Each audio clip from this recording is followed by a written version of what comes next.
Next നമുക്കൊരു problem നോക്കാം. Water table കറക്ഷനാണ് last നമ്മൾ ഡിസ്കസ് ചെയ്തുകൊണ്ടിരുന്നത്.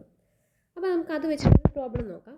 Compute the ultimate bearing capacity of A rectangular footing 1.5/2 meter dimension founded by at a depth of 1 meter below the ground level in a soil strata having shear strength parameters C is equal to 25 kN per meter square, phi is equal to 30 and gamma is equal to 80 kN per meter cube.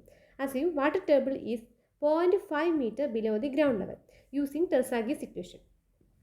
അപ്പോൾ ഈ ഒരു question ആണ് നമ്മളോട് കണ്ടെത്താൻ പറഞ്ഞത്. അപ്പോൾ നമുക്കറിയാം ultimate bearing capacity കണ്ടെത്താനുള്ള ഇക്വേഷൻസ് നമുക്കറിയാം. Q is equal to CNC QNQ plus 0.5 B gamma N gamma എന്നാണ് നമ്മുടെ ഇക്വേഷൻ. സാധാരണ ടെർസാഗി നമുക്ക് പ്രൊപ്പോസ് ചെയ്ത ഇക്വേഷൻ അതാണ്.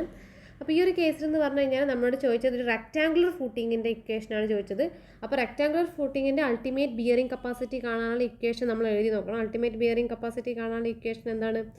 QU is equal to 1 plus 0.2 B by L CNC plus QNQ plus 0.4 B gamma N gamma. ഇതാണ് നമ്മുടെ equation. ഏത് കേസിൽ? റെക്ടാങ്കുലർ ഫൂട്ടിംഗ് ആയതുകൊണ്ടാണ് ഇവിടെ ഇങ്ങനെ കുറേ കോയിഫിഷ്യൻസ് ഒക്കെ വന്നത്. ജനറൽ ഇക്വേഷൻ നമ്മൾ പറയുന്നത് CNC plus QNQ plus 0.5 B gamma N ഗാമയാണ്. ഇത് റെക്ടാങ്കുലർ ഫൂട്ടിംഗ് സ്പെസിഫൈ ചെയ്ത് പറഞ്ഞോട് ഈ ഇക്വേഷൻ യൂസ് ചെയ്തിട്ട് വേണം നമ്മൾ പ്രോബ്ലം ചെയ്യാൻ. അതേപോലെ ഇവിടെ ഒരു വാട്ടർ ടേബിളിൻ്റെ ഇഫക്റ്റ് നമ്മൾ ക്വസ്റ്റ്യനിൽ പറഞ്ഞിട്ടുണ്ട്. അതുകൊണ്ട് തന്നെ നമുക്ക് ഇവിടെ ഒരു RW1 എന്ന് പറഞ്ഞ കോയിഫിഷ്യനെ കൊണ്ട് മൾട്ടിപ്ലൈ ചെയ്യണം. ഇവിടെയും ഒരു RW2 എന്ന് പറഞ്ഞ കോയിഫിഷ്യനെ കൊണ്ട് നമ്മൾ മൾട്ടിപ്ലൈ ചെയ്യണം. ഇൻ കേസ് നമ്മൾ കോയിഫിഷ്യൻ്റ് യൂസ് ചെയ്തിട്ടാണ് ചെയ്യുന്നതെങ്കിൽ. അപ്പോൾ രണ്ട് രീതിയിൽ നമുക്കൊന്ന് ചെയ്ത് നോക്കാം. ഫസ്റ്റ് നമുക്ക് കോയിഫിഷ്യൻ്റ് യൂസ് ചെയ്ത് ചെയ്യുന്ന രീതിയിൽ ചെയ്ത് നോക്കാം. അപ്പോൾ കോയിഫിഷ്യൻ്റ് യൂസ് ചെയ്യുകയാണെങ്കിൽ ഫസ്റ്റ് നമ്മൾ RW1 കാൽക്കുലേറ്റ് ചെയ്യണ്ടേ. RW1 കാൽക്കുലേറ്റ് ചെയ്യാനുള്ള ഇക്വേഷൻ നമുക്കറിയാം. 0.5 plus 0.5 dW1 divided by D. ഇവിടെ dW1 എന്ന് പറഞ്ഞാൽ വാട്ടർ ടേബിൾ ഗ്രൗണ്ട് ലെവലിന് എത്ര താഴെയാണ് എന്നാണ് dW1 കാണിക്കുന്നത്. അപ്പോൾ ഇവിടെ dW1 എന്ന് പറഞ്ഞാൽ എന്താണ്? 0.5 താഴെയാണെന്ന് നമുക്ക് തന്നിട്ടുണ്ട്.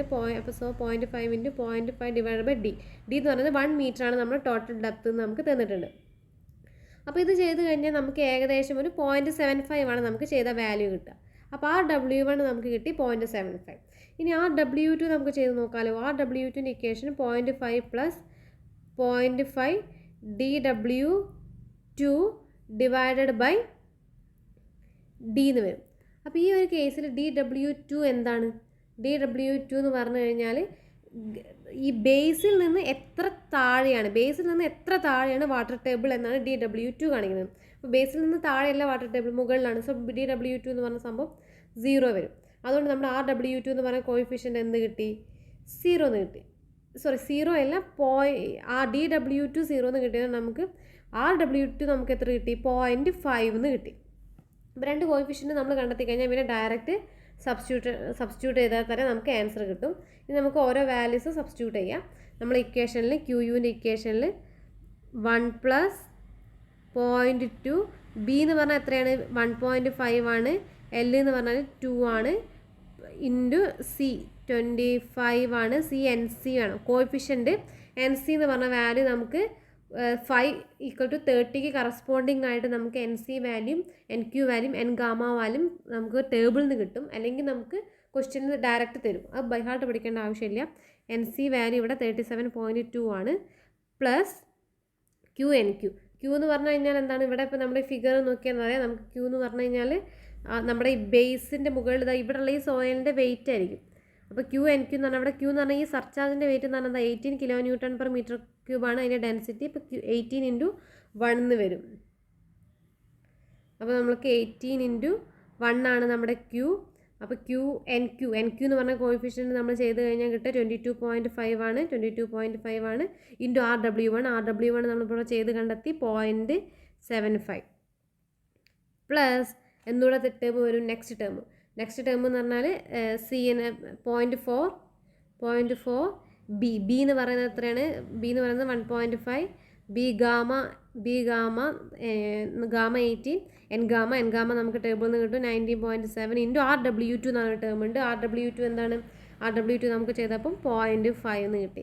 അപ്പോൾ ഇത് കംപ്ലീറ്റ് സോൾവ് ചെയ്ത് കഴിഞ്ഞാൽ നമുക്ക് 1479.63 കിലോ ന്യൂട്ടൺ പെർ മീറ്റർ സ്ക്വയറിന് കിട്ടും. അപ്പോൾ ഇങ്ങനെ വളരെ സിമ്പിളായിട്ട് നമുക്ക് കോയിഫിഷ്യൻറ്റ് യൂസ് ചെയ്തിട്ട് നമുക്ക് എന്താ ചെയ്യുക, ഈ പ്രോബ്ലംസ് ചെയ്യാം. ഇനി ഇൻ കേസ് നമുക്ക് കോയിഫിഷ്യൻറ്റ് യൂസ് ചെയ്യാണ്ട് നമ്മൾ ഈ പ്രോബ്ലം ചെയ്താൽ എങ്ങനെ ഇരിക്കും നോക്കാം. നമുക്കറിയാം ഈ ഒരു ഇതിലെന്ന് പറഞ്ഞു കഴിഞ്ഞാൽ ആദ്യത്തെ ടേം എന്ന് പറഞ്ഞാൽ 1 CNC എന്ന് പറഞ്ഞ ടേംസ് ഒക്കെയാണ് വരുന്നത്. പിന്നെ ഈ ഒരു കോയിഫിഷ്യൻറ്റിനൊന്നും വാട്ടർ ടേബിളിൻ്റെ എഫക്റ്റ് വരില്ല. അപ്പോൾ ഫസ്റ്റ് ടേമിന് വാട്ടർ ടേബിളിൻ്റെ എഫക്റ്റ് വരില്ല.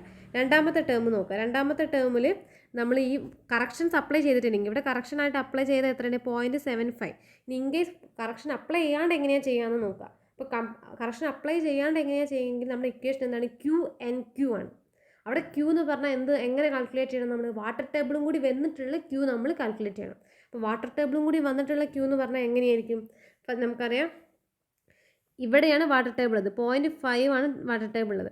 അപ്പോൾ അതിൻ്റെ മുകളിലുള്ള വെള്ളം എന്ന് പറഞ്ഞാൽ കംപ്ലീറ്റ്ലി സാച്ചുറേറ്റഡ് ആയിരിക്കും. അപ്പോൾ ഈ കേസിൽ നമ്മൾ Q കാൽക്കുലേറ്റ് ചെയ്യുകയാണെങ്കിൽ, അപ്പോൾ വാട്ടർ ടേബിൾ ഉള്ള കേസിൽ Q എങ്ങനെയാണ് കാൽക്കുലേറ്റ് ചെയ്യാമെന്നാണ് ഞാൻ പറയുന്നത്. Q എങ്ങനെയായിരിക്കും, ഇത്രയും ഭാഗത്ത് സാച്ചുറേറ്റഡ് ആയിട്ടുള്ള സോയിലായിരിക്കും. അപ്പോൾ 18 × 0.5 വരും പ്ലസ്, പിന്നെ ബാക്കി ഇത്രയും ഭാഗത്തുള്ള സോയിൽ എന്ന് പറഞ്ഞാൽ സബ്മേർജ്ഡ് ആയിരിക്കും. അവിടെ വെള്ളത്തിനൊരു എഫക്റ്റും കൂടി ഉള്ളതിനോട് അതിൻ്റെ സബ്മേർജ്ഡ് വെയിറ്റ് ആണ് നമ്മൾ കൺസിഡർ ചെയ്യേണ്ടത്. അപ്പോൾ ആ ഒരു വെയിറ്റ് എന്ന് പറഞ്ഞാൽ എന്തായിരിക്കും, സബ്മേർജ്ഡ് വെയിറ്റ് എന്ന് പറഞ്ഞാൽ 18 - 10, അല്ലെങ്കിൽ വേണ്ട 18 ഇങ്ങനെ തന്നെ ആയിരിക്കും. 18 - 10 ഇൻറ്റു എത്രയാണ് 0.5 ഡെപ്തിൽ എന്താ ഇവിടെ ഉള്ളത് വെള്ളത്തിൻ്റെ നമുക്ക് സാച്ചുറേറ്റഡ് ഗാമ എടുക്കാൻ പറ്റുമോ, ഇല്ല. കാരണം എന്താ, അവിടെ വെള്ളത്തിൻ്റെ എഫക്റ്റും കൂടി വന്നിട്ടുണ്ട്. ഒരു വെള്ളത്തിൻ്റെ എഫക്റ്റും കൂടി ഉണ്ടെങ്കിൽ മുകളിലോട്ടൊരു ഫോഴ്സ് വരും, ബോയിൻ്റ് ഫോഴ്സ് മുകളിലോട്ട് വരും, അല്ലെങ്കിൽ പോർ വാട്ടർ പ്രഷർ മുകളിലോട്ട് വരുന്നതുകൊണ്ട് നമുക്ക് 18 ആയിട്ട് സ്ട്രെസ് എടുക്കാൻ പറ്റില്ല, -10 വേണം. 18 - 10 ഇൻറ്റു 0.5 എന്നാണ് നമുക്ക് എന്ത് കിട്ടുക, ഇക്വേഷൻ ഇതാക്കിയാൽ കിട്ടുക. അപ്പോൾ നമുക്ക് ഇതിന് 0.5ഉം 18ഉം നമുക്ക് ജസ്റ്റ് ഒന്ന് പുറത്തേക്ക് എടുത്ത് നോക്കാം. 0.5ഉം 18ഉം നമുക്ക് ജസ്റ്റ് ഒന്ന് പുറത്തേക്ക് എടുത്ത് നോക്കാം. അപ്പോൾ ഈ ഇക്വേഷൻ സോൾവ് ചെയ്യാൻ വേണ്ടിയിട്ടാണ്. 0.5ഉം 18ഉം ഞാൻ പുറത്തെടുത്ത് കഴിഞ്ഞാൽ എനിക്ക് എന്ത് കിട്ടും, 1 കിട്ടും. പിന്നെ ബാക്കി എത്ര കിട്ടും, ഇവിടെ 18 × 0.5 -10 × 0.5, അല്ലെങ്കിൽ വേണ്ട ഞാൻ തന്നെ 18 പുറത്തേക്ക് എടുത്താൽ എനിക്ക് എന്താ കിട്ടുക, 18 - 10 / 18 എഴുതണ്ടേ, എന്നാലും എനിക്ക് 18 പുറത്തെടുക്കാൻ പറ്റുള്ളൂ. അപ്പോൾ ഇത് ഞാൻ പുറത്തേക്ക് എടുത്തു. ഇനി ഞാൻ ഇവിടെയുള്ള 18 മാത്രം 18 മാത്രം എടുത്തിട്ട് ബാക്കിയുള്ളതെല്ലാം കൂടി ഒന്ന് ഇക്വേറ്റ് ചെയ്താൽ എനിക്ക് 0.72 ആയിരിക്കും കിട്ടുക. അതായത് ഞാനിവിടെ 0.75 എന്ന് എഴുതിയതിന് പകരം 18 × 0.75 എന്നാണ് നമ്മൾ ഡയറക്റ്റ് RW1 എന്ന് പറഞ്ഞ കോയിഫിഷ്യൻറ്റ് ചെയ്തപ്പോൾ നമുക്ക് കിട്ടിയത് 0.75 ആണ്. പക്ഷെ നമ്മൾ ഈ ഒരു രീതിയിൽ ചെയ്ത് നോക്കുന്ന സമയത്ത് നമുക്ക് എന്താണ് കിട്ടുന്നത്, 0.75 അല്ലെങ്കിൽ അതിൻ്റെ അടുത്തുള്ള വാല്യൂ 0.72 നമുക്ക് കിട്ടുന്നുണ്ട്. അതുകൊണ്ട് നമുക്ക് എന്ത് മനസ്സിലാക്കാം, നമ്മളിത് ചെയ്ത് കഴിഞ്ഞാൽ കിട്ടുന്ന വാല്യൂ എന്ന് പറഞ്ഞാൽ ഏകദേശം സെയിം ആയിരിക്കും. കോയിഫിഷ്യൻറ്റ് നമ്മൾ ഇങ്ങനെ ചെയ്യുമ്പോൾ നമ്മളിങ്ങനെ മാറ്റിക്കഴിഞ്ഞാൽ ഏകദേശം ഒരേ വാല്യൂ ആണ് കിട്ടുക. പിന്നെ നെക്സ്റ്റ് അതിന് തൊട്ട് താഴെയുള്ള കേസിലും അങ്ങനെ തന്നെ. തൊട്ട് താഴെ എന്ന് പറഞ്ഞു കഴിഞ്ഞാൽ എന്താ, കംപ്ലീറ്റ്ലി സബ്മേർജ്ഡ് തന്നെയായിരിക്കും. ഫുൾ ഇവിടെയുള്ള സോയിൽസ് എന്ന് പറഞ്ഞാൽ തേർഡ് ടേമിന് എഫക്റ്റ് ചെയ്യുന്നത് ബേസിന് താഴെയുള്ള സോയിൽസ് ആണ്. ബേസിൻ്റെ താഴെ ഓൾറെഡി വെള്ളമാണ്. അപ്പോൾ എന്താ, കംപ്ലീറ്റ് എന്തായിരിക്കും, സബ്മേർജ്ഡ് ആയിരിക്കും. അപ്പോൾ നമുക്ക് 18 എടുക്കാൻ പറ്റുമോ, 18 - 10 എടുക്കണം. 18 എടുക്കാൻ പറ്റില്ല. ഇപ്പോൾ ഈ കേസിൽ നമ്മൾ കോയിഫിഷ്യൻറ്റ് യൂസ് ചെയ്യാണ്ട് നമ്മൾ കോയിഫിഷ്യൻറ്റ് യൂസ് ചെയ്തിട്ടാണ് നമ്മൾ എടുക്കുന്നതെങ്കിൽ നമ്മൾ എന്താ ചെയ്തത്, 0.4 B ഗാമ എന്നുള്ളത് 18 തന്നെയാണ് എടുത്തത്. പിന്നെ ഒരു 0.5നെ കൊണ്ട് മൾട്ടിപ്ലൈ ചെയ്താൽ, അഥവാ നമ്മൾ ഈ RW2 കാണാണ്ട് നമ്മൾ ചെയ്യുന്നതാണെങ്കിൽ നമുക്കിവിടെ ഈ കോയിഫിഷ്യൻ്റ് ആവശ്യമില്ല. പകരം നമ്മൾ എന്താണ് എഴുതുക, 18 അല്ല, സബ്മേർജ്ഡ് ആണ്. അവിടെയുള്ള സോയിൽ എന്ന് പറഞ്ഞാൽ കംപ്ലീറ്റ് വെള്ളത്തിലാണ് കിടക്കുന്നത്. അപ്പോൾ നമുക്ക് 18 എഴുതാൻ പറ്റില്ല, 18 - 10 എഴുതണം. അതായത് ഏകദേശം എത്ര, പകുതിയോളം തന്നെ കുറഞ്ഞ്, ഒരു 0.5ൻ്റെ അത്ര തന്നെ മീനിങ് ആയി. 18 - 10 എന്ന് പറഞ്ഞാൽ എന്താ, 18 - 10 ചെയ്താൽ 8നെ നമ്മൾ അവിടെ എഴുതുള്ളൂ. ഈ ഒരു കേസിലോ 18 × 0.5, 18 × 0.5 എന്ന് പറഞ്ഞാൽ 9. ഈ രണ്ട് വാല്യൂസ് തമ്മിൽ വളരെ ചെറിയൊരു വ്യത്യാസമല്ലേ ഉള്ളൂ. അപ്പോൾ നമുക്ക് രണ്ട് രീതിയിലും ചെയ്താൽ നമുക്ക് കിട്ടുന്ന ആൻസർ എന്ന് പറഞ്ഞാൽ എന്തായിരിക്കും, സെയിം ആയിരിക്കും. അപ്പോൾ നമുക്ക് എളുപ്പം കോയിഫിഷ്യൻറ്റ് കാൽക്കുലേറ്റ് ചെയ്ത് ചെയ്യുന്നതായിരിക്കും എളുപ്പം. എന്നാൽ പിന്നെ അധികം കൺഫ്യൂഷൻ ആവില്ല. പിന്നെ നെക്സ്റ്റ് ഉള്ളത് ഒരു ക്വസ്റ്റ്യൻ ഉണ്ട്. സാധാരണ ഗേറ്റിനൊക്കെ ചോദിക്കുന്ന ഒരു ടൈപ്പ് ക്വസ്റ്റ്യൻ ആണ്. ഞാൻ ജസ്റ്റ് ഒന്ന് വായിക്കാം, അല്ലെങ്കിൽ എഴുതാം. What will be the change in net bearing capacity when water table rises from a deep depth to a ground level. First, in case of cohesive soil. Second, in case of cohesionless soil.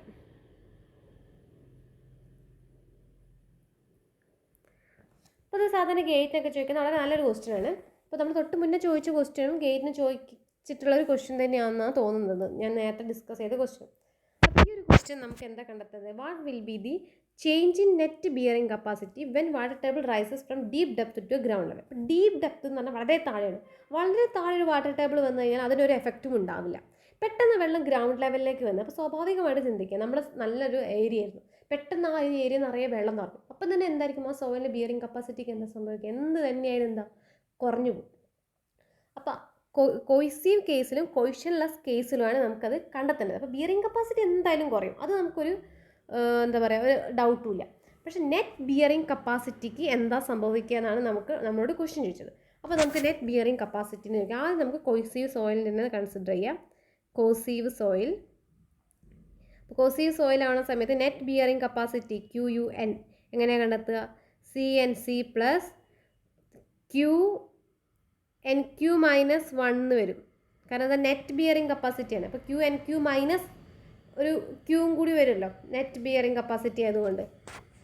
അതൊക്കെ നമ്മൾ സ്റ്റാർട്ടിങ്ങിൽ പറഞ്ഞതാണേ. Minus 0.5 B gamma N gamma, അതാണ് നമ്മുടെ equation. അതായത് ഇവിടെ നമ്മൾ സാധാരണ QNQ മാത്രമാണ് അൾട്ടിമേറ്റ് ബിയറിംഗ് കപ്പാസിറ്റി ആണെങ്കിൽ ഉണ്ടായിരുന്നത്. നെറ്റ് ബിയറിംഗ് കപ്പാസിറ്റി ആകുമ്പോൾ ഗാമ D നമ്മൾ മൈനസ് ചെയ്യണ്ടേ? അൾട്ടിമേറ്റ് ബിയറിംഗ് കപ്പാസിറ്റിന് ഗാമ D മൈനസ് ചെയ്യണം. ഗാമ D എന്ന് പറഞ്ഞാൽ എന്താ? ക്യൂവിന് തന്നെയാണ് നമ്മൾ ഗാമ D. അപ്പോൾ മൈനസ് ക്യൂ എന്ന് വരും. ആ 2 ക്യൂനും കൂടി പുറത്തെടുത്തിട്ടാണ് NQ മൈനസ് 1. ഇതൊക്കെ നമ്മൾ ഓൾറെഡി ഡിസ്കസ് ചെയ്തതാണ്. അപ്പോൾ ഇതാണ് നമ്മുടെ ഫൈനൽ ഇക്വേഷൻ നമുക്കറിയാം. ഇനി ഇതിന് എന്താ സംഭവിക്കുക നോക്കാം. അപ്പോൾ കോസീവ് സോയിലാണെന്ന് നമുക്ക് ക്വസ്റ്റ്യനിൽ പറഞ്ഞിട്ടുണ്ട്. കോസീവ് സോയിൽ എന്ന് പറഞ്ഞാൽ ക്ലേ പോലുള്ള സോയിൽ. അപ്പോൾ ആ കേസിൽ ഫൈ എന്താണ്? 0 ആണ്. കോസീവ് സോയിൽ എന്ന് പറഞ്ഞാൽ ചിലപ്പോൾ നിങ്ങൾക്ക് 5 വാല്യൂ തരില്ല. അപ്പോൾ അറിഞ്ഞിരിക്കണം, കോസീവ് എന്ന് പറഞ്ഞാൽ 5 = 0 ആണ്. NC = 5.7 ആണ്. NQ = 1 ആണ്. N ഗാമ = 0 ആണ്. അപ്പോൾ ഇത് ബൈ ഹാർട്ട് പഠിക്കണം എന്ന് ഞാൻ പറഞ്ഞിട്ടുണ്ടായിരുന്നു സ്റ്റാർട്ടിങ്ങിൽ. ഇത് ഈ വാല്യൂസ് ബൈ ഹാർട്ട് പഠിക്കണം. അപ്പോൾ ഇവിടെ QUN എന്ന് പറഞ്ഞ് നമ്മൾ സബ്സ്റ്റിറ്റ്യൂട്ട് ചെയ്യുന്ന സമയത്ത് 5.7 C. പിന്നെന്താ? NQ എന്ന് പറയുന്നത് ഇവിടെ 1 ആണ്. അപ്പോൾ 1 മൈനസ് 1 എന്ന് വരും. അപ്പോൾ ഈ ഒരു ടേം എന്തായി പോകും? 0 ആയിപ്പോവും. പിന്നെ N ഗാമ 0 ആയിരുന്നെങ്കിൽ മൂന്നാമത്തെ ടേമും 0 ആയിപ്പോവും. അപ്പോൾ നമ്മൾ ഈ ഒരു ഇക്വേഷൻ എന്ന് പറഞ്ഞാൽ 5.7 C എന്ന് മാത്രമായിരിക്കും. അപ്പോൾ നമ്മൾ ഈ വാട്ടർ ടേബിളിൻ്റെ ഒരു എഫക്റ്റ് എന്ന് പറഞ്ഞാൽ എന്തായിരിക്കും? വാട്ടർ ടേബിൾ വന്നാലും കൊയ്ഷനൊരു മാറ്റം വരില്ല. അഥവാ മാറ്റം വരുന്നുണ്ടെങ്കിൽ ബാക്കി 2 ടേമിനായിരിക്കും മാറ്റം വരിക. ആ 2 ടേം ഇവിടെ ഓൾറെഡി 0 ആയിപ്പോയി. അതുകൊണ്ട് തന്നെ കോസീവ് സോയിലിന് വാട്ടർ ടേബിളിൻ്റെ എഫക്റ്റ് ഉണ്ടാവില്ല. കോസീവ് സോയിലാണെങ്കിൽ വാട്ടർ ടേബിൾ എവിടെ കിടന്നാലും നെറ്റ് അൾട്ടിമേറ്റ് ബിയറിംഗ് കപ്പാസിറ്റി എന്തായിരിക്കും? ഒരു മാറ്റവും ഉണ്ടാവില്ല. അത് 5.7 C ആയിരിക്കും നെറ്റ് അൾട്ടിമേറ്റ് ബിയറിംഗ് കപ്പാസിറ്റി. അത് ഓർത്ത് വെക്കണം. ഇനി കൊയ്ഷൻലെസ് സോയിലാണെങ്കിൽ നോക്കാം. കൊയ്ഷൻലെസ് ആണ് നമ്മളോട് സെക്കൻഡ് കേസ് അനലൈസ് ചെയ്യാൻ പറയുന്നത്. കൊയ്ഷൻലെസ് ആവുന്ന സമയത്ത് നമ്മൾ സെയിം ഇക്വേഷൻ QNU എന്ന് പറഞ്ഞാൽ എന്താണ്? CNC plus Q × NQ minus 1 net ആയതുകൊണ്ട് plus 0.5 B gamma N gamma എന്നാണ് നമ്മുടെ ഇക്വേഷൻ. അപ്പോൾ ഇത് കൊയ്ഷൻലെസ് സോയിലാണ്. കൊയ്ഷൻലെസ് സോയിലാണ്ട് ഓട്ടോമാറ്റിക്കായിട്ട് ഇത് എന്തായിരിക്കും? കൊയ്ഷൻ എന്തായിരിക്കും? കൊയ്ഷൻ 0 ആയിരിക്കും. ഫസ്റ്റത്തെ ടേമും എന്തായിരിക്കും? 0 ആയിരിക്കും. ബാക്കി ഇത്രയും ടേംസ് ഉണ്ട്. ഈ 2 ടേംസും അവിടെ ഉണ്ടാവും. ഇനി വാട്ടർ ടേബിൾ ഗ്രൗണ്ട് ലെവലിലേക്ക് വന്നു. താഴെ ഉണ്ടായിരുന്ന വാട്ടർ ടേബിളിൽ മുകളിലേക്ക് വന്നു. അങ്ങനെയാണെങ്കിൽ ഈ ക്യൂ എന്തായിരിക്കും? ഈ ക്യൂ എന്തായി മാറി? ആദ്യം നമ്മൾ ക്യൂ എന്ന് പറഞ്ഞാൽ സാച്ചുറേറ്റഡ് ആയിരുന്നു ഉണ്ടായിരുന്നത്. പിന്നെ പെട്ടെന്ന് വാട്ടർ ടേബിൾ വന്നപ്പോൾ സാച്ചുറേറ്റഡ് അല്ല നമ്മൾ എടുക്കുക. നമ്മൾ എന്ത് എടുക്കണം? ക്യൂ നമ്മൾ ഗാമയാണെങ്കിൽ ഗാമ മൈനസ് 10 എന്ന് എടുക്കേണ്ട അവസ്ഥ വന്നു. ഈ ലാസ്റ്റത്തെ ടേമിലോ? ലാസ്റ്റത്തെ ടേം എന്ന് പറഞ്ഞാൽ ബേസിൻ്റെ അടിയിലുള്ള മണ്ണും വെള്ളത്തിലാണ്. അപ്പോൾ നമ്മൾ ആദ്യം യൂസ് ചെയ്തപ്പം ഗാമയാണെങ്കിൽ ഇപ്പം ഗാമ മൈനസ് 10 യൂസ് ചെയ്തു ഈ 2 ഭാഗത്തും. ക്യൂ എന്ന് പറഞ്ഞാൽ എന്താണ്? ഗാമ × ഡെപ്ത് ആണ് ഈ ക്യൂ എന്ന് പറഞ്ഞത്. ഗാമ D ആണ്. ക്യൂ എന്ന് പറഞ്ഞാൽ എന്താണ്? ഗാമ D ആണ്. അപ്പോൾ ഈ കേസിൽ ഗാമയാണ് ആദ്യം യൂസ് ചെയ്തെടുത്തത്. വെള്ളം താഴെയാകുമ്പോൾ നമ്മൾ ഈ കേസിൽ ഗാമയാണ് യൂസ് ചെയ്തത്. ഈ കേസിലും ഗാമയാണ് യൂസ് ചെയ്തത്. വെള്ളം ഗ്രൗണ്ട് ലെവലിലേക്ക് എത്തിയ സമയത്ത് ഈ ഗാമയ്ക്ക് എന്ത് മാറി? ഗാമ മുങ്ങി കിടക്കുന്നു. അപ്പോൾ ഗാമ മൈനസ് 10 സബ്മേർജ്ഡ് എടുക്കണം നമ്മൾ. സബ്മേർജിന് ഗാമ ഡാഷ് എന്നല്ല റെപ്രസെൻറ്റേയിൽ. അപ്പോൾ ഇവിടെ 2 കേസിൽ എന്ത് വന്ന്? ഗാമയ്ക്ക് പകരം ഗാമ ഡാഷ് വന്ന്. ഗാമ ഡാഷ് എന്ന് പറഞ്ഞാൽ എന്താണ്? ഏകദേശം ഗാമേൻ്റെ പകുതിയാണ് ഗാമ ഡാഷ് എന്ന് വരിക. നമ്മളിനി കോയിഫിഷ്യൻ്റ് കാൽക്കുലേറ്റ് ചെയ്താലും നമുക്ക് ഇത് തന്നെയാണ് കിട്ടുക. RW1 നമുക്ക് കോയിഫിഷ്യൻ്റ് കാൽക്കുലേറ്റ് ഇവിടെ വെള്ളത്തിൽ മുങ്ങി കിടക്കുന്നതുകൊണ്ട് അവിടെ ഒരു RW1 ഉണ്ട്, ഇവിടെ ഒരു RW2 ഉണ്ട്.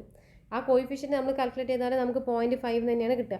ഫോർ എക്സാമ്പിൾ RW1 ആണ് നമുക്ക് കാൽക്കുലേറ്റ് ചെയ്യുന്നതെങ്കിൽ നമ്മൾ ഇക്വേഷൻ അറിയാം 0.5 plus 0.5 dW1 divided by dW1 എത്രയാണ്? ഗ്രൗണ്ടിൽ നിന്ന് എത്ര താഴെയാണ് വാട്ടർ ടേബിൾ? ഗ്രൗണ്ടിൽ നിന്ന് താഴെയല്ല, ഗ്രൗണ്ട് ലെവലിൽ അതേ ലെവലിൽ തന്നെയാണ്. അപ്പോൾ dW1 എന്ന് പറയുന്നത് 0 ആണ്. അപ്പോൾ RW1 0.5 കിട്ടി. ഇനി RW2 ആണെങ്കിൽ 0.5 plus 0.5 dW2 divided by dW2 എന്ന് പറഞ്ഞാൽ എന്താ? ബേസിൽ നിന്ന് എത്ര താഴെയാണ് വാട്ടർ ടേബിൾ? ബേസിൽ നിന്ന് എത്ര താഴെയാണ് വാട്ടർ ടേബിൾ? ബേസിൽ നിന്ന് താഴെയല്ല വാട്ടർ ടേബിൾ, ഗ്രൗണ്ട് ലെവലല്ലേ, മുകളിലല്ലേ. അപ്പോൾ dW2 ഇവിടെ 0 ആണ്. അപ്പോൾ നമുക്ക് RW2 നമുക്ക് എന്ത് കിട്ടി? RW2 നമുക്ക് 0.5 കിട്ടി. അപ്പോൾ നമ്മൾ കോയിഫിഷ്യൻ്റ് വെച്ച് നോക്കുകയാണെങ്കിൽ നമ്മൾ എന്താ ആദ്യം എടുത്തതിൻ്റെ നേരെ പകുതി 0.5 എന്ന് പറഞ്ഞാൽ 2 ടേം വന്ന്. അപ്പോൾ രണ്ട് ഭാഗത്തും 0.5 എന്നതിനോട് നമ്മൾ ടോട്ടൽ കാൽക്കുലേറ്റ് ചെയ്തതിൻ്റെ നേരെ പകുതിയെ 0.5 നമുക്ക് വേണമെങ്കിൽ പുറത്തെടുത്തൂടെ. അപ്പോൾ രണ്ട് ഭാഗത്തും നമ്മൾ കോയിഫിഷ്യൻ്റ് കൺസിഡർ ചെയ്യുകയാണെങ്കിൽ നമുക്ക് എന്ത് ചെയ്യാം, പകുതിയായിട്ടാണ് ആ ടേംസ് വന്നത്. അപ്പോൾ നമുക്ക് എഴുതാം QNU എന്ന് പറഞ്ഞു കഴിഞ്ഞാൽ ഓൾറെഡി CNC പോയിൻ്റ് ബാക്കി ഇത്രേ ഉണ്ടായിരുന്നുള്ളൂ. NQ - 1 plus 0.5 B gamma N gamma എന്ന് വന്നല്ലോ. ഇത് ഇപ്പോൾ നമുക്ക് ഇപ്പോൾ വാട്ടർ ടേബിളിൻ്റെ എഫക്റ്റ് വന്നതിനോട് നമുക്ക് എന്തായി Q എന്നുള്ളതൊക്കെ നമ്മുടെ സബ്മേർജ്ഡ് ആയി. അതായത് ഒരു 0.5 പുറത്ത് വന്നു. ഈ ഒരു ടേമിൽ നിന്ന് രണ്ട് ഭാഗത്തൊരു കോയിഫിഷ്യൻ്റ് ഉള്ളത് കൊണ്ട് NQ - 1 plus 0.5 B gamma N gamma. RW1 RW2 രണ്ടും 0.5 കോമൺ ആയിട്ട് പുറത്തെടുത്തു. അത് നമ്മൾ ഫസ്റ്റ് കണ്ടെത്തിയ വാല്യൂൻ്റെ നേരെ ഹാഫാണ് കിട്ടിയത്. അപ്പോൾ in case of coefficient less soil, net bearing capacity reduces to half. In case of cohesive soil, no change in net bearing capacity. അപ്പോൾ അത് സാധാരണ രീതിയിൽ ചോദിക്കാറുണ്ട്. ഇതിൻ്റെ ഓപ്ഷൻസ് വരിക പല രീതിയിലും വരും. ഇപ്പോൾ ചിലപ്പോൾ ഇങ്ങനെയായിരിക്കും. ഫസ്റ്റ് A എന്ന് പറഞ്ഞ option cohesive soil bearing capacity remains same and in coefficient less soil net bearing capacity reduces to half. Second option ചിലപ്പോൾ ഇങ്ങനെയായിരിക്കും, in cohesive soil net bearing capacity reduces to half and in coefficient less soil remains same. അങ്ങനെ ആ പല രീതിയിലും ചോദിച്ചിട്ട് ഏതെങ്കിലും option നിങ്ങളോട് opt ചെയ്യാൻ പറയും. അപ്പോൾ ഈ ഇതൊക്കെ ഗേറ്റിന് ചോദിക്കുന്ന നല്ല ക്വസ്റ്റ്യൻസിൽ വരുന്നതാണ്. അപ്പോൾ നിങ്ങൾക്ക് ഈ കൺസെപ്റ്റ് ക്ലിയർ ആയിട്ടുണ്ടെങ്കിൽ ഈ ക്വസ്റ്റ്യൻ മനസ്സിലായെന്ന് വിചാരിക്കുന്നു.